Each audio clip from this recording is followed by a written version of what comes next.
Carly Mullins. How are we doing today? All right, so for this speech, which is through Lebec Community College, and I am enrolled in public speaking, I want my audience to learn how to solve for system of equations. But before I start, let me leave you with this statement. Math is everywhere. It builds upon each other from when you're young and a toddler and you learn how to count on your fingers, 1, 2, 3, how old are you? Or when you're older and you have to file for taxes. But it goes from step to step to step. Now before I go further into that, let me give an example of math in the real world, outside of the classroom. Say I have quarters and nickels in my pocket.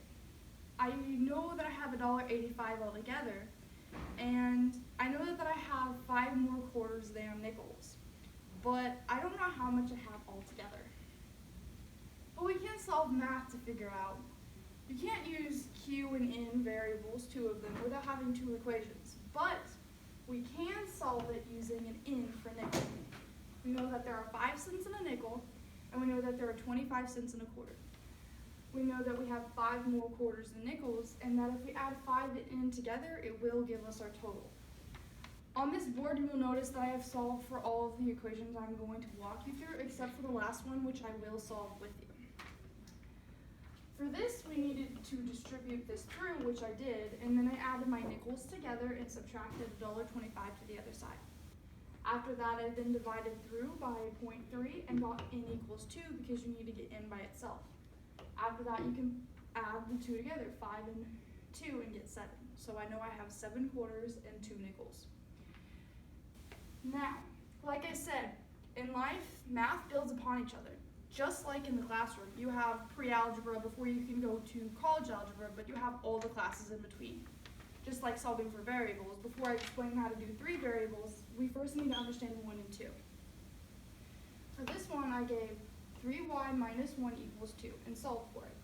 I brought 1 to the other side and then divided 3 through to get y by itself, y equals 1. After that, we can expand even further and solve for 2 variables. The cool thing about math is there's so many different ways to solve to get the same answer. For this one, I chose to do this method because I'm going to use that same method when I solve for 3 variables.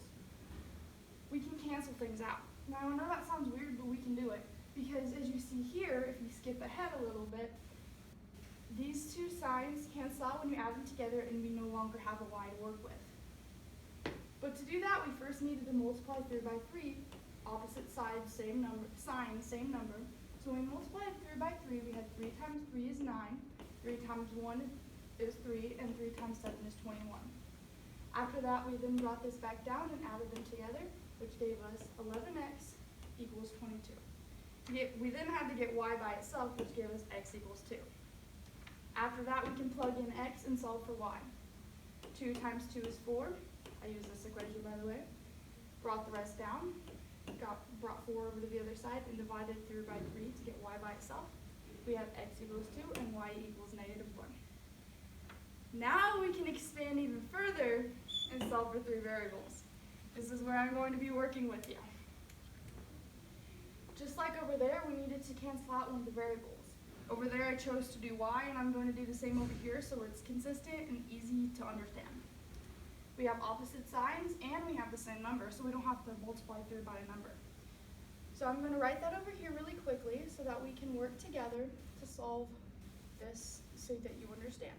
Sometimes it's easier to just see people writing the numbers out to solve for one of those. So -3 plus x is -2x. Those cancel out. I'm going to put a 0 for a placer. After that, we have 3 plus -2, which gives us z. After that, we have 7 plus -10, which gives us -3. We need to get z by itself, so we can bring -2x to the other side, which gives us a positive, and we add it to the other side. So it becomes 2x minus 3. We need to hold on to that because we are going to have to do that again, cancel out a y, and solve to get another z so we can plug it in. Let me show you. So we've used these, and opposite signs are easy to work with. Now we want to try to use the other opposite signs. So we're going to use these 2. Let me write this down really quickly. there. So we're going to have to multiply through by 2 like we did over here with 3. 2 times 2 is 4x, plus 2 times 1 is 2, plus 2 times 1 is 2 again, and 2 times 4 is 8. When we add them together, we get 5x plus 0, because these cancel out, plus 5z equals 15. Now we need to get z by itself like we did here, so we can solve to get x. That may sound confusing, but I'll show you. We bring the negative x to the other side, which gives us 5z equals negative 5x plus 15. Then we need to bring 5 to the other side, so it gives us negative 1 plus, negative x plus 3. So now we have a z and a z. We can plug this z in to get just one variable now. When we do that, we have negative x plus 3 from here equals 2x minus 3. When we add them together, we can bring the x over here and the 3 over here, which gives us 6 equals 3x. Divide through to get x by itself, and we have x equals 2. We have solved for one variable, but we can plug that back in to get z. Now I'm going to work that over here because we're running out of room over there. Z equals 2 times 2, because we've solved for x, minus 3. I've gotten that equation from there. 2 times 2 is 4, minus 3, which is z equals 1. Now that we have two variables, we can plug them both back in to solve for the last one. So 2 times 2 plus y, because that's what we're solving for, plus 1 equals 4. 2 times 2 is 4, plus y plus 1 equals 4. You can bring these over. So 4y, or 4 plus y equals 3, and y equals 3 minus 4, or y equals negative 1. We have solved for x, y, and z. But like I said, math builds upon itself. You can't go from solving for one variable to 3 variables. We had to work our way there, just like in life. But life isn't a classroom. Math isn't a classroom either. You can't just pass the class and be done with math forever. You have to use it everyday situations, just like I did here with change. There is harder things like taxes, but you can use math to solve for that as well.